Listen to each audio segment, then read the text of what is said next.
Les reins sont des organes vitaux, ou plutôt la fonction rénale est une fonction vitale, c'est-à-dire que l'on ne peut pas vivre sans elle.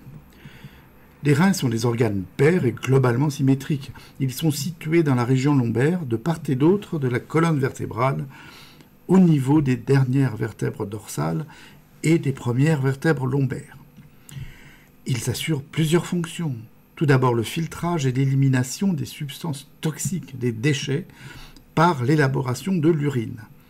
Ils assurent aussi l'équilibre des ions et de l'acidité du plasma. Ils assurent enfin la sécrétion de plusieurs hormones et ont donc un rôle de glande endocrine.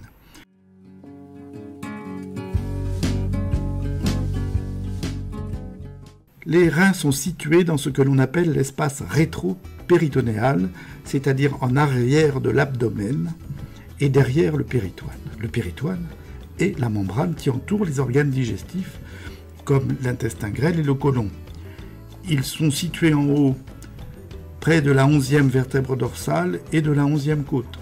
Ils ont une forme de haricot et sont de couleur rouge sombre. Le bord interne présente une échancrure que l'on appelle le hile. Il mesure 12 cm de hauteur, soit l'équivalent de 4 vertèbres, et pèse 150 grammes en moyenne. On distingue deux parties dans le rein, la corticale à l'extérieur, puis la médulaire à l'intérieur, plus proche du hile.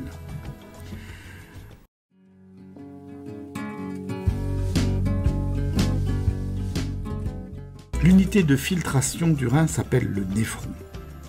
Ce néphron est constitué globalement de deux parties. Le glomérule est situé dans l'arc cortical et il est relié à un tubule un peu tortueux et complexe qui descend dans la médulaire. Ce glomérule est alimenté par une artère qui va se ramifier en capillaire et c'est là que vont avoir lieu les phénomènes de filtration. À l'issue de cette filtration, l'urine primitive est recueillie dans le tubule qui fait suite au glomérule. Ensuite, tout le long de ce tubule, des phénomènes de réabsorption vont être effectués et à différents niveaux de ce tubule. Ces phénomènes de réabsorption intéressent surtout l'eau et les sels dissous ou les ions qui sont dissous. Et ils servent à réguler très finement la composition de notre plasma sanguin. Chaque rein comporte approximativement 1 million de glomérules rénaux. Ceux-ci éliminent donc les déchets et une partie de l'eau filtrée va devenir l'urine primitive. 1700 litres de sang sont filtrés chaque jour, de sorte que la totalité du sang qui est contenu dans le circuit sanguin, soit 6 litres environ, est filtrée toutes les 5 minutes. In fine, 180 litres d'urine primitive vont devenir, en moyenne, 1,5 litre d'urine définitive.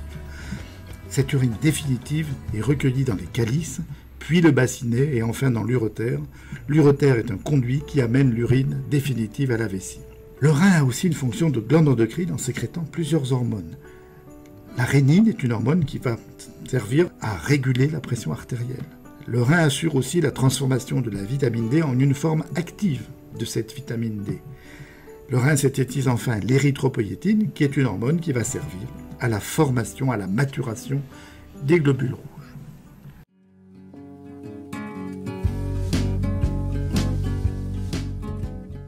L'insuffisance rénale, d'abord, qui est l'incapacité des reins à assurer les fonctions d'épuration.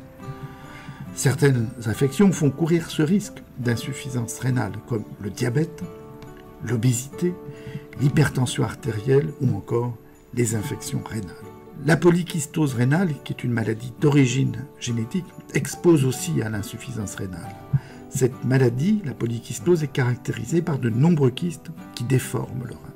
Le seul traitement de l'insuffisance rénale est la dialyse, qui est une épuration mécanique du sang, ou enfin la transplantation rénale. Les pyélonéphrites sont des infections des reins qui sont parfois d'origine mécanique parce qu'il existe un obstacle sur les voies excrétrices, réalisé par exemple par une grosse prostate chez l'homme. Ces infections sont marquées par de la fièvre et des douleurs lombaires. La lithiase rénale, les calculs rénaux, constituent un dépôt de cristaux de calcium dans les calices et les bassinets, et ces cristaux empêchent l'écoulement de l'urine, d'où une augmentation de la pression dans le rein qui est très douloureuse. On appelle ces manifestations cliniques coliques néphrétiques et elles touchent la région lombaire. Elles sont surnommées aussi les coliques frénétiques, parce que les patients ne tiennent pas en place. Ils ne tiennent pas en place parce qu'ils ne trouvent pas de position antalgique. Le cancer du rein est à rechercher devant du sang dans les urines avec des douleurs lombaires. Il existe évidemment de nombreuses autres pathologies rénales, maladie des glomérules ou glomérulopathie, maladie des tubules ou tubulopathie très complexes. Mais ceci, c'est une autre histoire.